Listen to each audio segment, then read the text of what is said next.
नमस्कार, capital TV का खास शो ऑपरेशन पाकिस्तान देख रहे हैं आप। मैं हूं आपके साथ पूजा। पहलगाम में हुए इस्लामिक आतंकी हमले के बाद भारत का ऑपरेशन पाकिस्तान शुरू हो चुका है। अब ना आतंक बचेगा, ना पाकिस्तान का अस्तित्व। अब पाकिस्तान का ऐसा इलाज होगा जिसकी कल्पना पाकिस्तान कर भी नहीं सकता। भारत क्या कार्रवाई करेगा, इसी बात का डर पाकिस्तान को सता रहा है। भारतीय सेनाओं के युद्धाभ्यास और अरब सागर में आईएनएस विक्रांत की तैनाती ने पड़ोसी मुल्क में दहशत पैदा कर दी है। पाकिस्तान की बेचैनी ऐसी बढ़ गई है कि लगातार उल्टे सीधे बयानबाजी हो रहे हैं।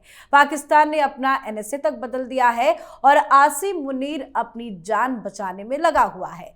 आज तो भारत ने पाकिस्तान के पीएम शहबाज शरीफ का यूट्यूब चैनल तक बंद कर दिया। बीते दिन पाकिस्तान के 16 चैनलों को एक साथ बैन किया गया था। मतलब कार्रवाई लगातार जारी है और हर एक बढ़ते दिनों में पाकिस्तान की बौखलाहट सामने आ भी रही है। आर्थिक स्थिति भी पाकिस्तान की बदतर होती जा रही है और एनआईए की जांच जिस तरह से आगे बढ़ रही है वो पाकिस्तानी साजिश की पोल खोल रही है। तो इसी पे आज चर्चा करेंगे। मेरे साथ स्टूडियो में मौजूद है कैपिटल टीवी के editor in chief doctor Manish Kumar और एग्जीक्यूटिव एडिटर राजीव जी। सर, आप दोनों का बहुत बहुत स्वागत है। धन्यवाद। सर, एनआईए की जांच में तो अब लगभग साफ हो चुका है कि पूरी साजिश पाकिस्तान में ही रची गई। पाकिस्तान बियॉन्ड डाउट इस पूरे हमले का, और ये बातें तो वहाँ के रिटायर्ड लोग भी कह रहे थे, शुरू से कह रहे थे कि ये काम पाकिस्तान ने ही किया है और ये जनरल मौलाना मुनीर के कहने पे हुआ है। और इस बात की जानकारी, इस बात का आदेश सीधे सीधे मुनीर के पास से आया। और ये जो प्लान है, ये प्लान पहले से कहीं और के लिए बनाया गया था। जिस जगह पे ये घटना घटी वहाँ से 10 किलोमीटर दूर आगे जो रास्ता जा रहा है, कहाँ, अमरनाथ की गुफा की ओर, तो पहलगाम से जिस रास्ते से आप गुजर रहे हो उसी रोड पे आगे 10 किलोमीटर दूर ये सारा असला बारूद वहीं पे जमा किया हुआ था। अब जो कम्युनिकेशंस के लिंक निकल रहे हैं, हथियार, खोखा, जितनी सारी चीजों की जो रिपोर्ट्स आ रही है, सब all road leads to Munir. ये मुनीर बचने वाला नहीं है। भारत को इस मुनीर को पकड़ना ही होगा, उसको खत्म करना पड़ेगा। ये एक डिटर्मिनेशन हिंदुस्तान को करना पड़ेगा। ये सजा, अगर आप किसी का मर्डर करते हैं, कोई साजिश रची जाती है, तो जो करने वाला वो गुनहगार तो है ही, लेकिन जिसने आदेश दिया वही तो मास्टरमाइंड है। मेन कल्पिट इस पूरे कांड का मुनीर है और ये भारत धीरे धीरे साबित कर रहा है। अब कुछ और भी जानकारियां आ रही हैं कि किस तरीके से मुनीर को ये बात अच्छी तरीके से समझ में आ गई कि वो मोदी के टारगेट पे आ गया है, इसलिए भागा भागा फिर रहा था। अब जो एनआईए जांच कर रही है उसमें तो और भी बड़े बड़े खुलासे हो रहे हैं। नाम मालूम चल गया, किससे बातचीत हो रही थी, किससे कोऑर्डिनेशन हो रहा था, ये भी मालूम चल गया। ये भी मालूम चल गया कि इसकी पहली मीटिंग जहां ये तय हुआ कि भाई आदेश आ गया मुनीर का, अब हमको ये ऑपरेशन नहीं प्लान बी पे काम करना है और इमीडिएटली करना है। तो ये सारी चीजें क्या बता रही है कि देखिए, ओरिजिनल प्लान इन लोगों का ये था कि एक ऑपरेशन तो होना है, लेकिन ये ऑपरेशन कहाँ होना है, ये अमरनाथ यात्री जब जाएंगे उनके ऊपर टारगेट करना था। लेकिन बलूचिस्तान उधर हो गया, वहां पे कीड़े मकोड़ों की तरह बीएलए वालों ने, स्वतंत्रता सेनानियों ने ये पाकिस्तान की कायर आर्मी का खात्मा किया, वो ट्रेन हाईजैक करके। तो ये जो मुनीर की पूरी साख वो धूमिल हो गई थी। तो ही नीडेड अ डाइवर्जन। तो डाइवर्जन किस तरीके से चाहिए, तो भाई कश्मीर में कुछ कर दो। तो जो ऑपरेशन 1 महीने बाद होना था उसको आनन फानन ये कहा कि भाई जो टूरिस्ट को पकड़ो। ये सारी जानकारियां ये एनआईए के जांच से सामने आ रही हैं। अब इसमें कुछ और खतरनाक पहलू सामने आज आया है, वो ये कि ये घोड़े वाले, खच्चर वाले, वो जो पोनी राइडर्स होते हैं, वो जो वहाँ पे काम करने वाले लोग, इन लोगों से जो पूछताछ हुई, करीब 100 लोगों से पूछताछ हुई जो मौका वारदात पे थे, जो वहाँ के लोकल थे। एनआईए बता रही है कि इन लोगों का वर्जन जो है बिल्कुल अलग है। और कुछ लोग ये बता रहे हैं कि भाई इन लोगों को पहले से शायद मालूम था कि आज कुछ होने वाला है, कुछ वहां पे जरूर कुछ बड़ा होने वाला है। तो बहुत सारी चीजें हो रही है, तो पाकिस्तान का तो इलाज होगा भी, लेकिन ये लोग, ये जो सांप जो हम लोगों ने पाल रखे हैं देश के अंदर, उसका भी इलाज इक्वली जरूरी है। बिल्कुल सर, ये तो बिल्कुल साफ है कि आसिम मुनीर ही मास्टरमाइंड है। और आज एक पाकिस्तान के पूर्व सैनिक का भी बयान आया कि मुनीर के इशारों पे ही सब कुछ हुआ है, लेकिन अब तक मुनीर छुपा हुआ था। आज खबर सामने आई कि वो बाहर आकर भारत को गीदड़ भभकी दे रहा है। देखिए, मुनीर की प्लानिंग है और आगे भी पाकिस्तान के जनरल की प्लानिंग ही रहेगी हिंदुस्तान के अंदर आतंकवादी भेजने का, क्योंकि प्रॉक्सी वार जब से शुरू किया पाकिस्तान ने, पहले तो इसने शुरुआत ही इसी आधार पर की कि हम आतंकवादियों को ट्रेंड करके हिंदुस्तान में भेजेंगे। धीरे धीरे लगने लगा कि हिंदुस्तान में ऐसे ही इतने गद्दार पड़े हुए हैं कि हमें आदमी भेजने की क्या जरूरत पड़ी है, इन्हीं गद्दारों को आगे बढ़ाओ, केवल पैसा और हथियार भेजो। अब इस मामले में जो एनआईए जांच की बात आपने की, तो एनआईए जांच में मुनीर के बारे में तो पहले से ही पता था, या फिर भारत सरकार ने पहले ही स्टेटमेंट में मान लिया था कि जो जांच से पता चला है कि पाकिस्तान का लिंक है, तभी तो इतने एक्शन पाकिस्तान के खिलाफ धड़ाधड़ लिया जा रहा था। अगले ही दिन पीएम मोदी ने 4 फैसले पाकिस्तान के खिलाफ ले लिए, सारे डिप्लोमेटिक रिलेशन खत्म कर लिए, सिंधु जल समझौता खत्म कर ली। लेकिन अभी एनआईए का काम है कि हिंदुस्तान के इन गद्दारों को पकड़ो, और इन्वेस्टिगेशन इसी बात के लिए हो रही है। अभी तक बहुत ज्यादा चर्चा इन लोगों के सवालों पर नहीं हुई जो विपक्ष में बैठे हुए कर रहे हैं। और सर्वदलीय बैठक में अमित शाह ने बोला था कि ये बार बार आप security forces, paramilitary force, army की बात कर रहे हो, तो प्रथम दृष्टया जो रिपोर्ट हमारे सामने है, क्योंकि शुरू में ही अमित शाह गए थे, श्रीनगर गए, जाके ब्रीफ किया प्रधानमंत्री मोदी को एयरपोर्ट पर। इसमें उन लोगों ने ये माना था कि अभी अमरनाथ यात्री से पहले यहाँ पर पड़ाव में, पहलगाम में, यहाँ तो कोई टूरिस्ट आता ही नहीं था, तो ये टूर ऑपरेटर को खोलना था। जून में खोल दिया, अप्रैल में, और अप्रैल में भी खोला। 19 अप्रैल से बुकिंग है, 20 अप्रैल से 19-20 तारीख से लोग आ रहे हैं, और उस बुकिंग के 3 दिन के अंदर अटैक हो जाता है। तो लोकल नेटवर्क, अगर ये टूर ऑपरेटर ने ये अनाउंसमेंट किया, बुकिंग लेना शुरू किया, तो क्या उसने लोकल अथॉरिटी को बताया? मतलब म्युनिसिपल कॉरपोरेशन हर जगह होता है, कॉरपोरेशन को बताया, तो क्या वहां से टूरिज्म मिनिस्ट्री तक ये बात पहुंची? और अगर टूरिज्म मिनिस्ट्री है तो वहां उसको क्या, उन्होंने एलजी से बात की, सेना को इसकी जानकारी हुई, सारे सिक्योरिटी वाले क्या ये जानते थे? पैरामिलिट्री फोर्सेस भी वहां है, सेना के जवान भी हैं, और फिर एलजी के अधिकार क्षेत्र में वहां का अभी कुछ एडमिनिस्ट्रेशन भी है। आपने सरकार बनाई, लोकतंत्र बहाल किया, और आप फेडरल सिस्टम के नाम पर वहां ज्यादा अधिकार चाहते हो। जम्मू कश्मीर पुलिस के अंदर कंफ्यूजन है, हम किसकी बात माने? एलजी की बात माने या फिर हमारे जो पुराने आके हैं जिन्होंने हमें यहां भेजा है? ऐसे समय में उमर अब्दुल्ला अभी 18 अधिकारियों का ट्रांसफर किया है, अभी 18 अधिकारियों का, जबकि 4 दिन से राग अलाप रहे थे, नहीं नहीं हम तो पूरी तरह से भारत के साथ हैं। फारूक अब्दुल्ला कह रहे हैं पाकिस्तान को इस बार सबक सिखाना है, लेकिन इससे पहले सबक सिखा रहे थे, इससे पहले सबक नहीं सिखा रहे थे। तो ये जो मिनिस्ट्री के स्तर पर अगर कुछ लू फॉल्स है, वहां के लोकल नेटवर्क को देखिए, इतना जल्दी तेजी से ये सारी जानकारी पाकिस्तान तक पहुंच रही है, और ये लोग चुपचाप बैठे हुए हैं, देख रहे हैं। कोई सुरक्षा का व्यवस्था करने की कोशिश इन लोगों ने की, सरकार को इंटीमेट नहीं किया। तो कहीं ना कहीं तो ये लेयर में कहीं ना कहीं छेद है। और आगे अगर युद्ध जैसे माहौल होते हैं, जो अभी तैयार हो चुका है, और युद्ध की घोषणा होती है, तो सबसे पहले तो इन्हीं गद्दारों को पकड़ा जाता है, क्योंकि ये जासूस ही बताते हैं लोकेशन, और उन्हीं लोकेशन के आधार पर पाकिस्तान हमारे खिलाफ अटैक करता है।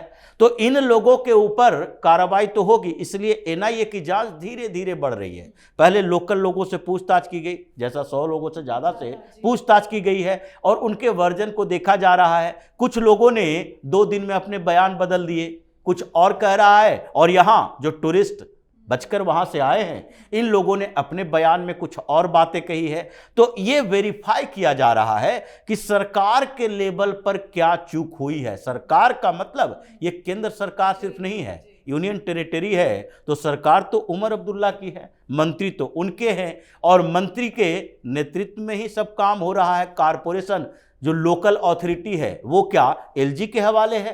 तो ये सारे लेयर तलाश किए जा रहे हैं कि कहां कहां ये छिद्र बचा हुआ था, और आगे अगर कार्रवाई करेंगे तो जम्मू कश्मीर का फ्रंट खोलेंगे तो घाटी के क्षेत्रों में ये जो आतंकवादी पैदा कर रहा है, इन गद्दारों को पहले दबोच के रखो, नहीं तो यही पाकिस्तान का काम आसान करेंगे हमारे साथ। बिल्कुल। और एनआईए के जो डीजी हैं वो पहलगाम जा रहे हैं, श्रीनगर में डेरा जमाए हुए हैं। वो खुद इस बात का इशारा कर रहा है कि कितनी गंभीरता से एनआईए हर एक पहलू की जांच कर रही है। सर, आज ये खबर सामने आई, बताया जा रहा है कि जो आतंकवादी थे जिन्होंने ये हमला किया वो दक्षिण कश्मीर के किसी जंगल में छिपे हैं, अपना राशन पानी सब कुछ लेके हैं। लेकिन ये कब तक चलेगा? राशन एक ना एक दिन तो खत्म हो ही जाएगा ना। देखिए, इसमें कोई शक शुबा किसी को नहीं होना चाहिए। आज नहीं तो कल ये 4-5 लोगों ने जिन्होंने गोलियां चलाई हैं, उनके खोपड़ी के अंदर हिंदुस्तान की सेना गोली मारेगी। बिल्कुल, ये कल अमित शाह भी कह चुके हैं। ये तो बचना, ये तो आप छोड़ दीजिए, ये भूल जाइए कि वो बच के निकल जाएंगे। वो पाताल के अंदर घुसे हुए होंगे, वहां से खींच के इनको मारा जाएगा, इसमें तो कोई डाउट ही नहीं है। लेकिन है क्या कि जंगलों के अंदर इन लोगों ने जिस तरह की व्यवस्था की है, वो करते क्या है कि भाई जमीन के अंदर बकायदा जैसे बंकर्स होते हैं उस तरह का घर बना रखा है नीचे, लोकेशन ट्रैक ना हो पाए, कि ना लोकेशन ट्रैक हो पाएगा। और आप ये भी समझ लीजिए कि अगर आप वहां से 50 मीटर की दूर से गुजर भी रहे हैं तो उस जगह को देख के आपको लगेगा नहीं कि वहां पे कोई कंस्ट्रक्शन जमीन के अंदर है। वो पेड़ झाड़ियों के बीच इस तरह की व्यवस्था। लेकिन फिर भी मैं सारी चीज़ों के बाद भी कह रहा हूँ, ये बच नहीं पाएंगे, इनका बचना नामुमकिन है। लेकिन एक बात और है कि वो उस तरह का प्रिपरेशन कराना, उस तरीके से गड्ढा खोदना, उस तरीके से बंकर बनाना, उस तरीके से उनको रसद पहुंचाना, ये दुर्गम पहाड़ियों के ऊपर। मैं वही आपसे पूछना चाह रही थी कि लश्कर ए तैयबा और आईएसआई जैसे ये जो आतंकी संगठन है वही तो ट्रेनिंग देते हैं कि कैसे रहना है, उनको भी तो खत्म करना बहुत भाई जरूरी है। उनको जरूरी है। और इनका जो ओवरग्राउंड वर्कर्स हैं, जो जिहाद के नाम पे ये सब सेवा करते हैं, इवन ये लोग अपने घर की महिलाओं को भी उनके सुपुर्द कर देते हैं। ये बुरहान वानी के केस में ये कहानी आई थी कि किस तरीके से ये गांव में जाते हैं और घर में घुसते हैं और जिहाद के नाम पे बहू बेटियों की इज्जत लूटते हैं। ये कहानी तो ऑलरेडी सारे लोग जानते हैं, लेकिन कोई बताता नहीं, कोई बोलता नहीं। लेकिन एक बात और है, कई सारी चीजें हो रही है देश में, तस्वीरें आ रही है।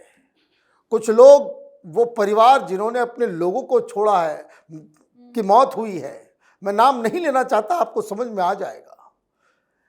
ये पता नहीं किस मानसिक दास्ता के शिकार हो चुके हैं ये लोग। घर में आदमी मर गया है और फिर भी कह रहे हैं कि नहीं ये हिंदू मुसलमान नहीं करना चाहिए। अरे पैंट उतार करके तुमको हिंदू समझ के ही मारा गया है। ये तमाशा। कुछ और बड़ी डिस्टर्बिंग तस्वीरें आ रही है। ये हिंदू समाज जो है ना, ये कायर कौम बन गया है। बचोगे तभी जब कम से कम आवाज निकालोगे। आवाज भी खत्म हो गई तुम लोगों की।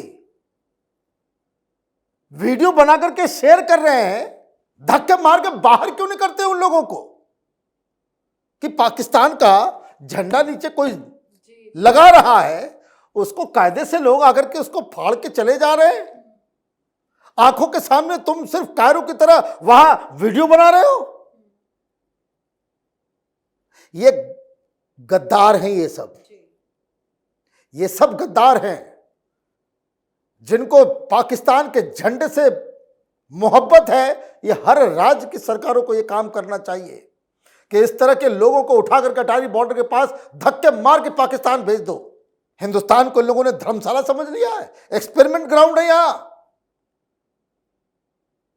तो उस तरह के लोग भी वो मेंटल सिकनेस, अभी पति मरा है और ज्ञान की गंगा खोल रहे हैं सब। पता नहीं इस समाज को क्या हो गया है। देखिए 100 बात की एक बात मैं बता दूं, ये प्रॉब्लम है तो इस प्रॉब्लम को, किसी भी प्रॉब्लम को सॉल्व आप तभी कर सकते हैं जब प्रॉब्लम को आप समझेंगे, प्रॉब्लम को प्रॉब्लम मानेंगे। हिंदुओं को टारगेट किया जा रहा है, ये आपको स्वीकार करना पड़ेगा। ये स्वीकार अगर आप नहीं करेंगे आप मरते रहोगे। कोई कुछ नहीं बोला, मैं फिर कह रहा हूं, कोई कुछ नहीं बोला। बंगाल में हिंदू को ही टारगेट करके मारा गया ना। उन 2 हिंदुओं को इसलिए मारा गया क्योंकि ये लोग देवी दुर्गा की मूर्ति बनाते थे। मूर्ति पूजा जो है वो वर्जित है, कुफ्र है, इसलिए मारा गया। आज भी एक हिंदू एक्टिविस्ट की लिंचिंग करके, चाकू मार मार करके, घोप घोप करके साउथ इंडिया में उसकी मर्डर कर दिया गया उसका। सेक्युलरिज्म एक हाथ से ताली नहीं बजती। हिंदुओं ने ठेका नहीं ले रखा है इस देश में सेक्युलरिज्म का और ये गंगा जमनी तहजीब का। तो ये सारी चीजें हैं, लोगों को कम से कम बोलो, कम से कम आवाज उठाइए। बिल्कुल। और हम लोग भी अपने शो में बात करते हैं कि पीएम मोदी को कई मोर्चों पे लड़ाई लड़नी है। पाकिस्तान से तो लड़ना ही है, आतंकवाद के खिलाफ एक्शन लेना ही है, लेकिन देश के गद्दारों के खिलाफ भी उनकी लड़ाई बड़ी लंबी है। देखिए अभी के सिचुएशन ऐसा ही है और उसमें पाकिस्तान के डर की वजह 2-3 है कि एक तो हिंदुस्तान के अंदर ऑपरेशन चल रहा है, अमित शाह की जिम्मेदारी है, बड़ी जिम्मेदारी है, और सारे सिक्योरिटी एजेंसी तैयारी कर रहे हैं और स्टेट गवर्नमेंट भी तैयार है इसके लिए। ये मदरसे, ये मज़ारों पर ये जो टेरर फंडिंग होती है, ये पैसे बाहर से आते हैं और इन मदरसों में एक चलता है जिहाद की फैक्ट्री, उनको बंद किया जा रहा है। बॉर्डर इलाके पहले सील किए जा रहे हैं और उन लोगों को ढूंढ ढूंढ कर निकाला जा रहा है जो कहीं ना कहीं कनेक्टेड हो इन जगहों से। और उसके बाद पाकिस्तान के खिलाफ जो कार्रवाई चल रही है उसमें पाकिस्तान का डर इस बात को लेकर है कि इस बार पीएम मोदी क्या सोच रहे हैं, हिंदुस्तान क्या सोच रहा है, अभी उसे समझ ही नहीं आ रहा। अभी तक धीरे धीरे शॉक दिया जा रहा है, आर्थिक लेवल पर शॉक मिल रहा है और कई शॉक और आने बाकी हैं। अभी ये कर्ज से दबा हुआ पाकिस्तान, $51 बिलियन का कर्ज है इसके ऊपर, और जिन जगहों से कर्ज लिया है वो आगे कर्ज देगा नहीं। आर्थिक स्थिति खराब है, ये लेने के देने पड़ जाएंगे। अभी व्यापार का जो रूट चेंज हुआ है, उस रूट चेंज होते ही कीमतें दुगनी होने वाली है इसके अपने सामानों की, और जो सामान ये इंपोर्ट करता है बाहर से उसकी भी कीमतें दुगनी होगी। और इसलिए इसको डर लग रहा है 2-3 लेवल पर। जैसा आपने कहा मुनीर छिपता फिर रहा है, वो छिपता फिर रहा है कब तक? ये तो ऐसा देश है जो 20 साल बाद भी जनरल ओ डायर को लंदन में जाके मार दिया जाता है।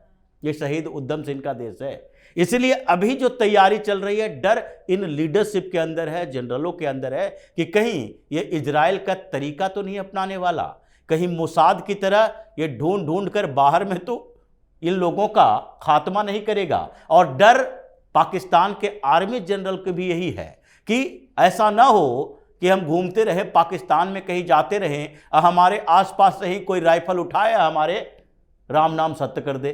तो जो स्थितियां पाकिस्तान के अंदर है वो डर इस शांति का है कि बीच में जो पीएम मोदी ने सामान्य तरीके से उसके खिलाफ रणनीति पर काम करना शुरू कर दिया और जो दूसरे देशों के साथ स्ट्रेटेजिक पार्टनरशिप बढ़ाया है।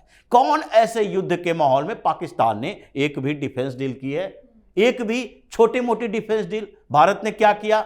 इस समय में भी 63,000 करोड़ रुपए का डिफेंस डील हुआ, राफेल एम का फ्रांस के साथ, और अभी अमेरिका के साथ $131 मिलियन का ये डिफेंस डील हुआ। सर्विलांस सिस्टम ला रहे हैं और ऐसे कुछ और डिफेंस डील चल रहा है। ये डिप्लोमेटिक जीत है पीएम मोदी की कि ऐसे समय में भी हम डर नहीं रहे अपने खजाने खाली होने का। हम ये तैयारियां कर रहे हैं कि वो देश जिसके साथ हम डील कर रहे हैं, जिसको हम करोड़ों अरबों रुपया दे रहे हैं, वो हमारे एहसानों के नीचे रहेगा, वो हमारा साथ देगा। इकोनॉमी इंटरेस्ट सबसे बड़ा होता है। तो अभी पाकिस्तान का डर हर क्षेत्र पर है, उसके नेताओं और उनके आतंकी संगठनों के लीडर को डर है इस बात का कि टारगेट किलिंग जैसे हम कर रहे हैं, हम ही टारगेट कैसे न बन जाए। सेना अधिकारियों का है और पॉलिटिकल लीडरशिप का डर ये तो है कि कब विस्फोटक स्थिति आ जाए पाकिस्तान में, ये उसे मालूम ही नहीं। जी बिल्कुल सर, बहुत बहुत धन्यवाद सर समझाने के लिए। धन्यवाद। तो 22 अप्रैल 2025 को जम्मू कश्मीर की वेस्टर्न घाटी पहलगाम में हुए आतंकी हमले ने पूरे देश को गहरे सदमे में डाल दिया है। अब इस हमले को लेकर राष्ट्रीय जांच एजेंसी एनआईए की शुरुआती जांच रिपोर्ट सामने आई है, जो पाकिस्तान की गहरी साजिश की ओर इशारा करती है। एनआईए की रिपोर्ट के अनुसार इस हमले की साजिश पाकिस्तान के आतंकी संगठन लश्कर-ए-तैयबा, आईएसआई और पाकिस्तानी सेना के बीच गुप्त रूप से रची गई थी। हमले की योजना लश्कर-ए-पाकिस्तान स्थित मुख्यालय में तैयार की गई, जहां आईएसआई की सीधी भूमिका बताई जा रही है। रिपोर्ट में यह भी सामने आया है कि हमले को अंजाम देने वाले आतंकी लगातार पीओके में बैठे अपने हैंडलर से संपर्क में थे, उन्हें वहीं से फंडिंग और निर्देश मिल रहे थे। जांच जैसे जैसे आगे बढ़ रही है, पाकिस्तान के खिलाफ ऑपरेशन और बड़ा होता जा रहा है। तो आप अपनी राय कमेंट करके लिखिएगा। देखते रहिए कैपिटल टीवी। नमस्कार।